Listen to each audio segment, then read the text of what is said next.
Hai sahabat-sahabat guru singa dimanapun kalian berada. Semoga kalian sehat selalu ya.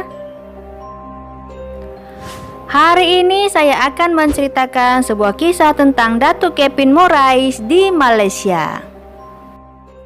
Mari kita terokai cerita hari ini.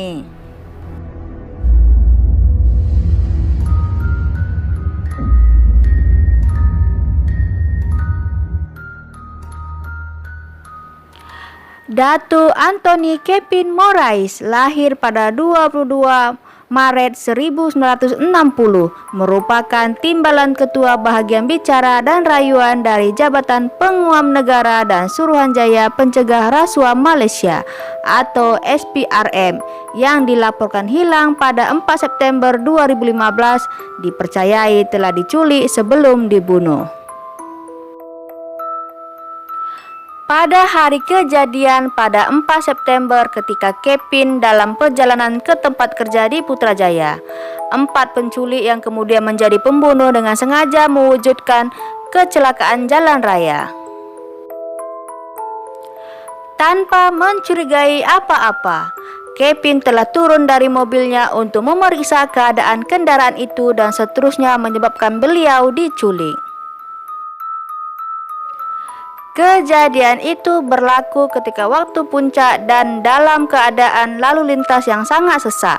Maka kejadian itu disaksikan orang ramai yang tersangkut dalam kesesakan jalan raya tersebut. 3 orang berperan memasukkan Kevin ke dalam pickup jenis Mitsubishi Triton, sementara seorang lagi membawa mobil Kevin.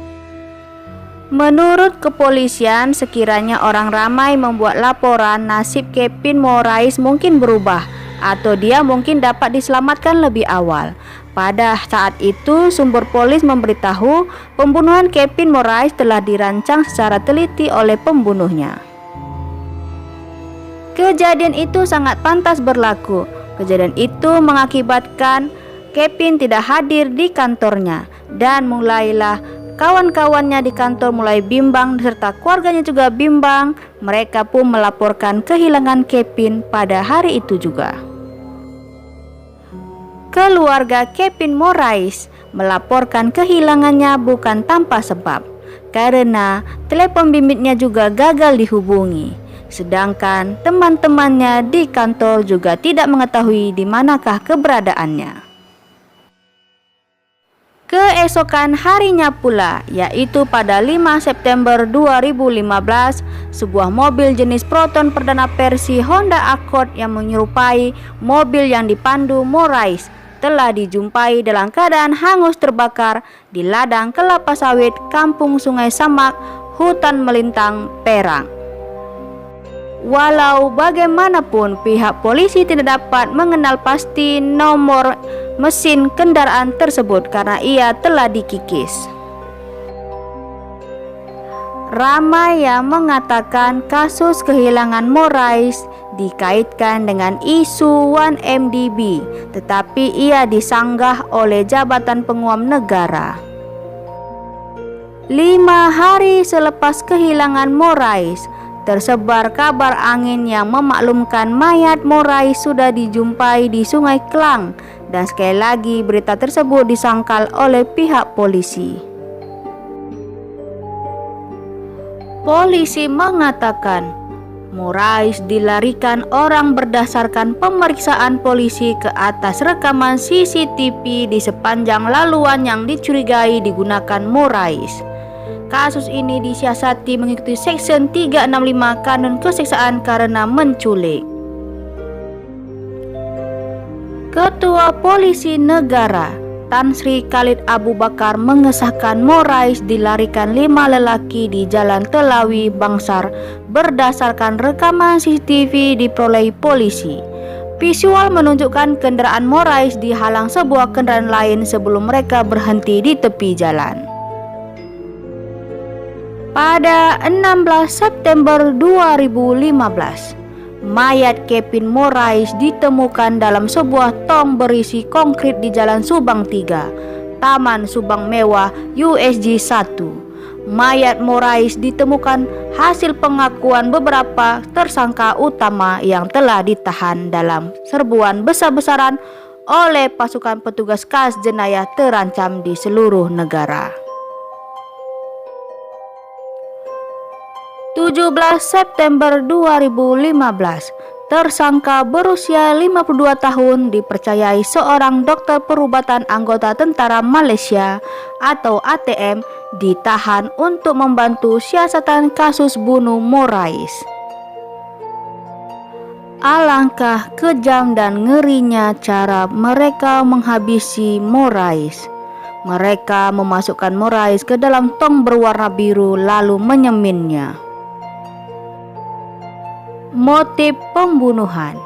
Motif rasmi pembunuhan dipercayai akibat dendam susulan Kevin Morais sedang mengetuai siasatan terhadap kasus seleweng duit melibatkan seorang dokter berusia 52 tahun. Dokter itu bernama Gunasegaran. Dipahamkan beliau merupakan salah seorang tersangka utama yang telah ditahan berhubung dengan kasus penculikan dan pembunuhan Morais. Kabar angin mengatakan puncak pembunuhan mendiang Morais melibatkan siasatan terhadap syarikat 1MDB. Namun polis bagaimanapun menafikan puncak pembunuhan mendiang tersebut. Adik Kevin, Charles Suarez Morais, mengatakan abangnya mungkin dibunuh disebabkan beliau mengetahui banyak mengenai mereka yang berkuasa. Charles membuat perkataan itu melalui akuan sumpah yang ditandatangani di tengah-tengah pertikaian mayat mendiang. Dikatakan juga Charles Suarez Morais mempercayai terdapat golongan-golongan orang yang berkuasa di tahap paling tinggi untuk menentang abangnya, karena abangnya begitu banyak menyimpan sesuatu yang berharga yang meresahkan pihak-pihak tertentu. Pada 2016, tepatnya 7 Januari, kasus 7 lelaki termasuk seorang dokter tentara yang dituduh membunuh dan bersubahat membunuh Morais yang sebelum ini tertuduh di Mahkamah Magistrat dipindahkan ke Mahkamah Tinggi Kuala Lumpur. 6 April 2016, hari pertama pembicaraan 7 lelaki yang dituduh membunuh Morais di Mahkamah Tinggi Kuala Lumpur. 20 Desember 2016, Mahkamah Tinggi Kuala Lumpur melepaskan dan membebaskan terdakwa kedua Gunasegaran daripada pertuduhan membunuh Morais karena tersangka telah mengaku bersalah dan dijatuhi hukuman penjara oleh Mahkamah Seksyen atas kesalahan menyembunyikan mayat dan melupuskan mobil Morais. 2017, tepatnya 20 November, keputusan kasus pembunuhan Morais diakhiri. Pendakwaan Mahkamah Tinggi Kuala Lumpur memerintahkan 6 lelaki membela dirinya. 2018, tepatnya 25 Januari, hari pertama pembelaan kasus pembunuhan Morais. 2020, tepatnya 11 Jun, hujahan oleh pihak pendakwa dan pembelaan bagi kasus bunuh Morais diakhiri. Pembelaan di Mahkamah Tinggi Kuala Lumpur.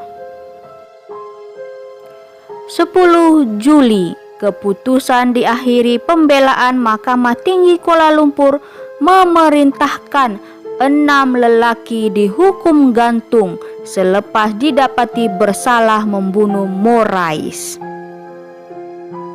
Keenam lelaki tersebut adalah salah satunya pakar patologi Kolonel Dr. R. Gunasegaran.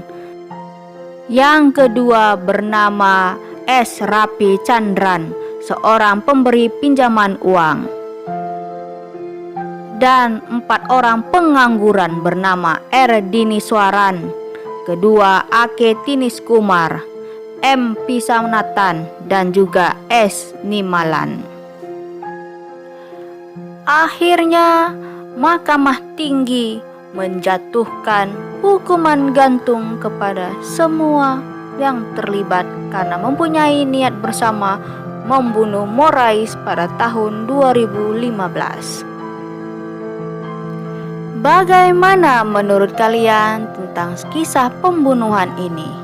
Adakah pembunuhan ini melibatkan pejabat-pejabat tinggi negara atau hanya karena alasan dendam semata? Jumpa lagi di lain waktu, di lain cerita. Saya ucapkan terima kasih.